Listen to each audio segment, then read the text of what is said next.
नमस्कार श्रोतेहो. आता जीवन साफल्यासाठी आध्यात्मिक बोधकथा या कथासंग्रहातली एक कथा मी सादर करतोय. लेखक प्राध्यापक डॉक्टर यशवंत पाटील सर. अभिवाचन दत्ता सर देशमुख. आज ऐकूया सुखाचे रहस्य ही बोधकथा.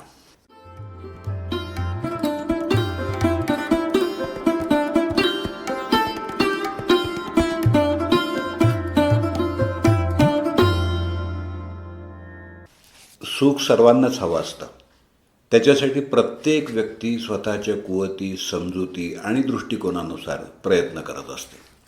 पण हा सगळा खटाटोप करूनसुद्धा सुख, समाधान, शांती आणि आनंद प्राप्त होतोच असं नाही. त्यासाठी अनेकदा संत महात्म्यांचा उपदेश आपल्याला उपयोगी पडतो आणि त्यातलीच ही एक बोधकथा. एकदा श्री संत तुकाराम महाराज काही भक्तांबरोबर चर्चा करत बसले होते. तेवढ्यात त्यांचाच एक क्रोधी स्वभावाचा आणि अशांत वृत्तीचा एक शिष्य तिथं आला. त्यानं त्यांना नमस्कार करून विचारलं, महाराज, आपण सुष्ट असो की दुष्ट असो सगळ्यांशी अतिशय प्रेमानं वागता, बोलता, व्यवहार करता, कुणावर कधीही चिडत नाही, रागवत नाही, तर आपल्या अशा शांत स्थितप्रज्ञ वागण्याचं रहस्य कशात आहे? तेव्हा श्री संत तुकाराम महाराज त्याला मृदू पण प्रेमळ आवाजात सांगायला लागले.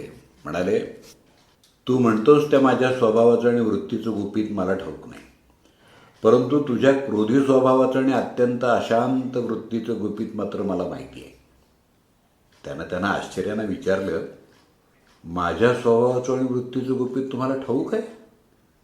महाराज उत्तरले, हो. तर महाराज कृपा करून ते मला सांगा. तो काकुळतीला येऊन त्यांना म्हणाला, तू येणाऱ्या या आठवड्यात मरणार आहेस. त्यांनी दुःखी स्वरात त्याला सांगितलं. त्याच्या मृत्यूबद्दल अन्य कोणी सांगितलं असतं तर त्या माणसानं ते मनावर घेतलं नसतं.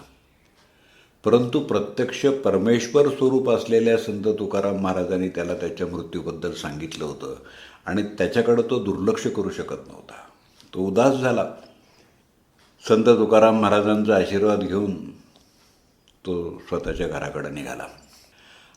आता मृत्यूच्या विचारांचं ओझंच जणू त्याच्या डोक्यावर होतं. सदा सर्वदा त्याला त्याच्या मृत्यूचं स्मरण होत होतं. त्याच्या आचार, विचार आणि वर्तन व्यवहारामध्ये आमूलाग्र बदल झाला.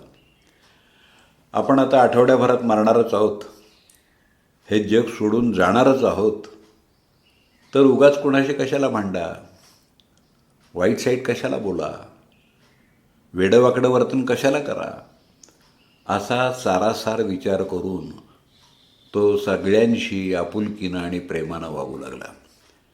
ज्यांच्याशी या अगोदर गैरव्यवहार त्यानं केला होता, ज्यांच्याशी तो भांडला होता, ज्यांच्याशी त्याचं शत्रुत्व झालं होतं, त्या सगळ्यांकडं तो गेला.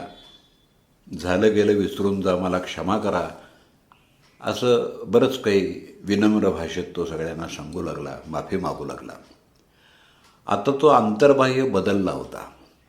त्याचा क्रोधी, तापट, चंचल स्वभाव मऊ मेणासारखा झाला होता आणि आठवड्याच्या शेवटच्या दिवशी तो गुरूंचा आशीर्वाद घेण्यासाठी परत संत तुकाराम महाराजांकडे आला.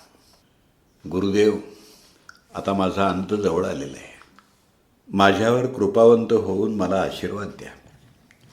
तेव्हा श्री संत तुकाराम महाराज त्याला म्हणाले, वत्सा, माझा आशीर्वाद सदैव तुझ्याबरोबरच असेल, पण मला हे सांग, मागच्या 7 दिवसामध्ये तुला तुझ्या वर्तन व्यवहाराचा काय अनुभव आला?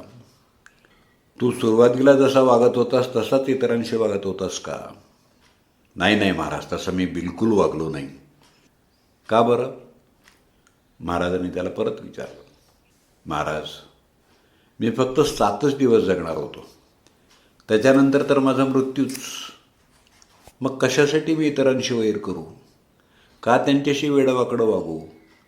याउलट मी सगळ्यांना प्रेमानं भेटलो. ज्यांना या ना त्या कारणानं मी अगोदर दुखावलेलं होतं त्यांच्याकडे जाऊन मी त्यांची क्षमा मागितली, त्यांच्याशी प्रेमानं वागू लागलो. तो शांतपणे हे सगळं महाराजांना सांगत होता. तेव्हा संत तुकाराम स्मितहास्य करत त्याच्या डोक्यावर प्रेमानं आशीर्वादाचा हात ठेवत म्हणाले, वत्सा, हेच चांगल्या आचार विचार आणि वर्तन व्यवहाराचं रहस्य आहे. त्याला निर्देशित करत ते म्हणाले, हे बघ, मृत्यू केव्हाही येऊ शकतो, म्हणून प्रत्येक क्षणी प्रेमानं वागणं हे चांगल्या वृत्तीचं रहस्य आहे. शिष्य समजून चुकला की चांगल्या वागण्याच्या रहस्याचा पाठ शिकवण्यासाठी मृत्यूचं भय त्याने दाखवलं. मित्रहो, खरं तर आपल्या प्रत्येकाजवळ रविवार, सोमवार, मंगळवार, बुधवार, गुरुवार, शुक्रवार आणि शनिवार हे 7च दिवस आहेत. 8वा दिवस तर नाहीच नाही. तर सर्वांशी प्रेमानं वागण्यातच सुख, समाधान आणि शांती आहे. हाच या कथेतला अर्थबोध आहे.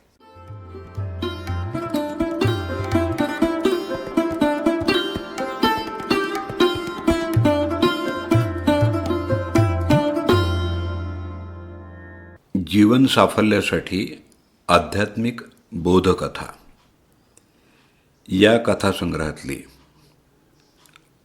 सुखाचे रहस्य ही बोधकथा आत्ताच आपण ऐकलीत. लेखक प्राध्यापक डॉक्टर यशवंत पाटील सर. त्यांचा मोबाईल नंबर 9890615649. अभिवाचन दत्ता सरदेशमुख. 8329730186.